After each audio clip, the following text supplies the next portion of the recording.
Hello all, welcome back to Akhila Sanjay. ఎలా ఉన్నారండి? బాగున్నారా? నేనైతే చాలా బాగున్నాను. మీరు బాగుండాలని మనస్ఫూర్తిగా అయితే కోరుకుంటున్నాను. నేనైతే మన రాయలసీమ పద్ధతిలో గుత్తొంకాయ కర్రీ అయితే చేసి చూపిస్తున్నానండి. ఈ గుత్తొంకాయ కర్రీకి పలు ప్రాంతాల్లో పలు పేర్లు ఉంటాయన్నమాట. ఆంధ్రాలో అయితే నూనెంకాయ, తెలంగాణలో అయితే బగారా బెంగన్ అని చాలా రకాలు ఉంటాయి అన్నమాట. నేనైతే రాయలసీమ పద్ధతిలో అయితే ఈ గుత్తొంకాయ కర్రీ అయితే మీకు చేసి చూపిస్తున్నాను. ఫస్ట్ చిన్న సైజు వంకాయలు అయితే తీసుకొని 4 భాగాలుగా కట్ చేసుకొని ఉప్పు నీటిలో అయితే వేసుకోవాలండి. ఉప్పు నీటిలో వేసుకుంటే ఏంటంటే వంకాయ అనేది కరుణెక్కదనమాట. కరుణ అంటే చేదు రాకుండా ఉంటుంది. చిన్న వంకాయలు అయితే బాగుంటాయి. దీనికి లేతగా ఉండాలి. వంకాయలు అయితే లేతగా ఉంటే ఈ కర్రీకి చాలా యమ్మీగా ఉంటుంది. మన రాయలసీమలో పోలూరు వంకాయలు దొరుకుతాయి కదా, అవి ఇంకా చాలా బాగుంటాయి. దీనికి మనకి ఇక్కడ పోలూరు వంకాయలు దొరకవు కాబట్టి నార్మల్ వైట్ వంకాయలతో అయితే చేస్తున్నాను అనమాట. మీరు వంకాయ లేతగా ఉందా లేదా తెలుసుకోవడానికి ఈ పైన ముచ్చిక ఉంటుంది కదండి, ఆ ముచ్చిక అయితే కొంచెం లావుగా ఉంటే అవి లేతగా ఉన్నట్టు, పల్చగా ఉంటే ముదిరిపోయినట్లు అనమాట. ఫస్ట్ అయితే ఒక మూకుడు పెట్టేసుకొని అందులో పల్లీలు వేయించేసుకుందాము. ఇవి మసాలా దినుసులు అండి, గుత్తొంకాయకి మసాలా దినుసులు అనమాట. ఫస్ట్ అయితే సిమ్లో పెట్టుకొని పల్లీలు అయితే వేయించేసుకుందాము. ఇవి సిమ్లో పెట్టుకొని ఎంచుకుంటే బాగా లోపల నుంచి బాగా ఫ్రై అవుతుందన్నమాట. అందుకని లోపల నుంచి ఫ్రై అవ్వాలి పల్లీ అనేది. శనగబుడ్డలు అనేటివి లోపల నుంచి ఫ్రై అవ్వాలన్నమాట. మన పద్ధతిలో శనగబుడ్డలు అంటాం కదా, వీటిని అయితే బాగా వేయించేసుకున్నాక సిమ్లో పెట్టుకొని వేయించుకోండి పల్లీలు అనేవి, అప్పుడు మాడదు. తర్వాత ఇందులోకి తరుక్కున్న కొబ్బరి అయితే వేయించుకుంటున్నాను. కొబ్బరి కూడా బాగా స్మోకీ ఫ్లేవర్ వస్తుందండి వేయించుకుంటే. కర్రీకి చాలా టేస్ట్ని ఇస్తుంది, స్మోకీ ఫ్లేవర్ ఇస్తుంది అన్నమాట. తర్వాత ధనియాలు, అవి కూడా బాగా మంచిగా వేయించుకోవాలి. తర్వాత చెక్క, లవంగ, ఇలాచి వేస్తున్నాను. వీటి కూడా బాగా లైట్గా వేయించుకుందాము. స్మెల్ రావాలండి మంచిగా. స్లో ఫ్లేమ్లో వేయించుకుంటే మంచి స్మెల్ వస్తుంది అనమాట. మంచి అరోమా రిలీజ్ అవుతుంది వీటిలోంచి. తర్వాత నువ్వులు కొంచెం తక్కువ వేసుకోండి, ఎందుకంటే కొబ్బరి కూడా వేస్తున్నాను కదా. తర్వాత వేయించుకునేటివన్నీ ఒక ప్లేట్లోకి అయితే తీసేసుకుందాము.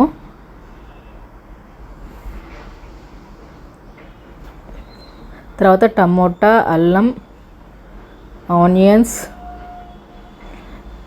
వేయించుకున్న ఈ దినుసులన్నీ మనము ఇప్పుడు గ్రైండ్ చేసుకుందాము. తెల్లగడ్డలు కూడా తీసుకున్నాను కదండి అక్కడ. ఇప్పుడు నిమ్మకాయ సైజ్ అంతా చింతపండును కూడా పెట్టుకుందాం పక్కన. తర్వాత వీటినన్నిటిని గ్రైండ్ చేసేస్తాం. ఇప్పుడు మిక్సీ జార్లోకి వేసేసి అయితే గ్రైండ్ చేసేస్తున్నాను నేను. గ్రైండ్ చేసేసాను చూడండి. దీన్ని ఒక ప్లేట్లోకి తీసేసుకొని ఇందులోకి సాల్ట్, కర్రీకి సరిపడా సాల్ట్, కారం,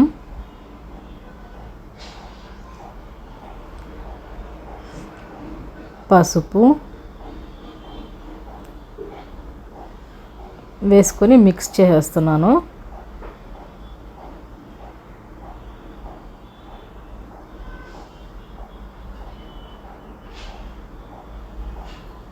బాగా మిక్స్ చేయాలండి. ఇది మసాలా అంతా బాగా ఉప్పు, కారం అవన్నీ బాగా పట్టాలన్నమాట. తర్వాత ఒక బాండల్ పెట్టేసుకొని దానికి కర్రీకి సరిపడా ఆయిల్ అయితే యాడ్ చేసుకుందాము.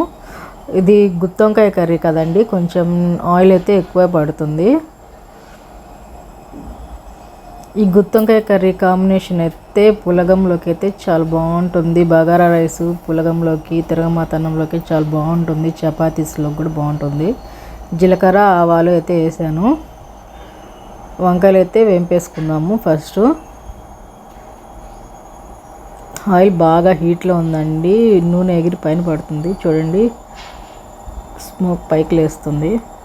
తర్వాత కొంచెం లైట్గా సాల్ట్ చల్లుకుందాము. ఇందాక మనం కర్రీకి సరిపడా సాల్ట్ అయితే మసాలాలో కలుపుకున్నాం కదా. ఇప్పుడు లైట్గా వంకాయలు వేగడానికి లైట్గా అయితే సాల్ట్ యాడ్ చేద్దాము. ఇవి మంచిగా వేగాలండి, ఆయిల్లో మంచిగా వేగుతున్నాయి చూడండి. కొంచెం ఈ విధంగా వేగాక మనం ఇందులోకి అయితే మసాలా కూడా యాడ్ చేసేస్తాము. ఇందాక కలిపెట్టుకున్నాం కదా, ఆ మసాలా ముద్దంతా ఇందులోకి అయితే యాడ్ చేసేస్తున్నాను.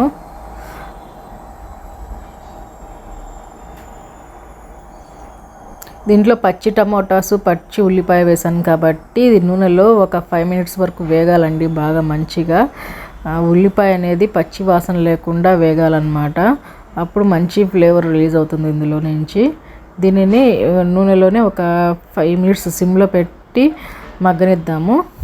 చూడండి, మూత పెట్టేసి ఒక 5 మినిట్స్ తర్వాత చూసాను చూడండి, ఆయిల్ అంతా పైకి రిలీజ్ అయ్యింది. తర్వాత ఇందులోకి మనం చింతపండు పులుసు కూడా యాడ్ చేసేసుకుందాము. వంకాయలు కూడా బాగా మంచిగా మగ్గిపోయాయి కొంచెము. ఇందులోకి ఇందాక మనం నానబెట్టుకున్నాం కదా చింతపండు పులుసు, అదైతే యాడ్ చేసేస్తున్నాను. మొత్తం చింతపండు పులుసు అంతా పోసేద్దాము. తర్వాత పైన నుంచి కొత్తిమీర కరివేపాకు చల్లుతున్నానండి. ఈ వంకాయలు ఒక 15 నిమిషాల వరకు సిమ్లో ఉడకాలండి. అప్పుడే ఈ మసాలా గుజ్జంతా కాయలోకి వెళ్ళేసి పట్టేస్తుంది అన్నమాట. చూడండి, ఒక 15 నిమిషాల తర్వాత ఆయిల్ అయితే పక్కకు రిలీజ్ అయింది కదా. కర్రీ అయితే ఆల్మోస్ట్ అయిపోయినట్లే అన్నమాట. ఒకసారి తిప్పుదాం చూడండి. కాయ కూడా మంచిగా కుక్ అయిపోయింది.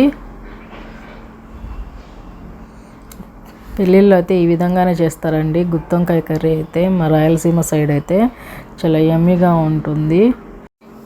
ఇది వైట్ రైసు, తిరగమాత అన్నము, రొట్టె, జొన్న రొట్టె, సంగట్లోకి కూడా చాలా బాగుంటుంది. ఫైనల్లీ కొత్తిమీర అయితే వేసేస్తున్నాను అన్నమాట.